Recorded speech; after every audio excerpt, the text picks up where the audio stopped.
Welcome back to Tanya in 5. Today, we recap letter 17 in book 4 of Tanya, Iggeret HaKodesh. There are two types of reward that the Jewish people get for serving God while living on this earth, and both of these types of reward are referred to as the world to come. The first is the experience of the soul after it departs from the body, referred to in Hebrew as Gan Eden, paradise, the world to come, the world of the soul without the body. There is another kind of reward, also referred to as the world to come, which is our physical world after it's been perfected in the Messianic era. There is the revival of the dead, Techiyat HaMesim. All Jewish souls come back to their bodies here in this world and then get their reward for serving God. This too is referred to as the world to come. Now, what's the difference between these two rewards? The soul without the body in life after death, and the soul in the body in the life of the resurrection. We must also note, while we think about this question, that there are many souls who have been in the Garden of Eden, who have been in paradise, who have been in life after death for thousands of years. And they too will descend back into a body in the life of the resurrection. And therefore we must assume, it must be, that the reward of the soul in the body in the life of the resurrection is greater than the reward the soul enjoys in the spiritual realm without the body. Otherwise, why would it make the soul come back down here?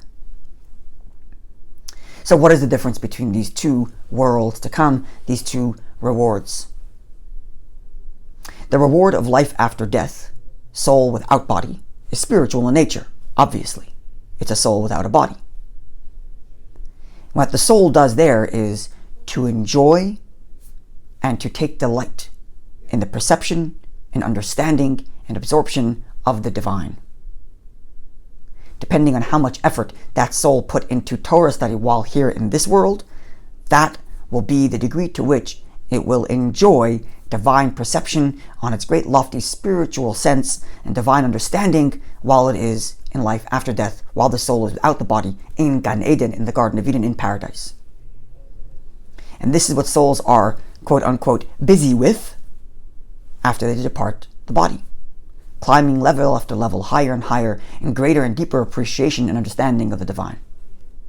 Now, since we're talking about understanding the divine, perception of the divine, therefore, the level of godliness revealed here must be such that it is limited to be able to be comprehended and perceived. Even if we're talking about a soul without a body and therefore it's spiritual, but nonetheless, if there is perception, it must be limited to the notion of being grasped, understood, and perceived. Now, this level of divine that condenses itself to be understood by souls is referred to as Memale Kol Almin. It fills all worlds. That is, the divine condenses itself to fill the void in the world so that it be perceived by the recipients in that world, by the souls in the spiritual realm who perceive and appreciate the divine, and God condenses himself so that they can perceive him. Now, the level of divine that we get in the reward of the life of the resurrection, when souls come back to this earth in bodies, here we experience that which is referred to as Soiviv Kol Almin, that which transcends the world.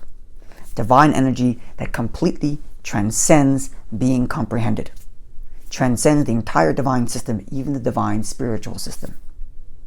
Now wait a minute. Why is it that the soul without the body cannot reach divine transcendence? It goes through this limited system of divine perception, but yet when the soul is in the body, in the resurrection, that's when it can connect to and appreciate divine transcendence? How does that work? The reason is because there is a principle. The end goal is always the first thing you have in mind. When God first began this whole process, the entire process, including the spiritual realms, his end goal was, I want to have a Jew in a physical body do a mitzvah. So when we do a mitzvah in the physical body, we're tapping into not some perception of the divine, but the inherent divine I want. I want a mitzvah, says God.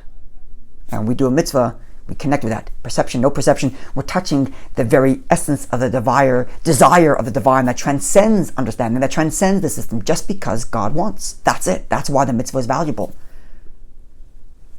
So whereas the reward in life after death is primarily crafted by our spiritual service of God through Torah understanding, and thus we get to greater spiritual understanding in souls in life after death as a soul, the reward that we will perceive, divine transcendence that we perceive in the life of the resurrection here on this earth, is crafted by our mitzvahs, by our physical actions by which we fulfill divine desire that transcends comprehension inherently. And specifically, of all the mitzvahs, the mitzvah of charity is the true vehicle by which we can receive this intense transcendent energy in the time of the resurrection. The reason why charity is that vehicle is because when we're talking about divine transcendence, it's really a free gift from God because it's transcendent. There's nothing you can do that's going to reach there. It's beyond comprehension. So how do you ever reach there? Well, God freely gives it because He wants to. So the way in which we can create a vessel to receive that is by giving freely in charity. The takeaway from all of this is, in our relationship with God, we must have both of these elements. Number one, the spiritual. Invest in Torah study, understand as much as God as you possibly can, and this is commensurate to and creates life of the soul after death. But then, and more primarily, we must have an actionable relationship with God, a relationship with God that invigorates our body by which we do mitzvahs, and specifically giving charity, which is when we give money that sustains our body. And that's how we truly develop a wholesome relationship with God. Looking forward to seeing you when we conclude Letter 18.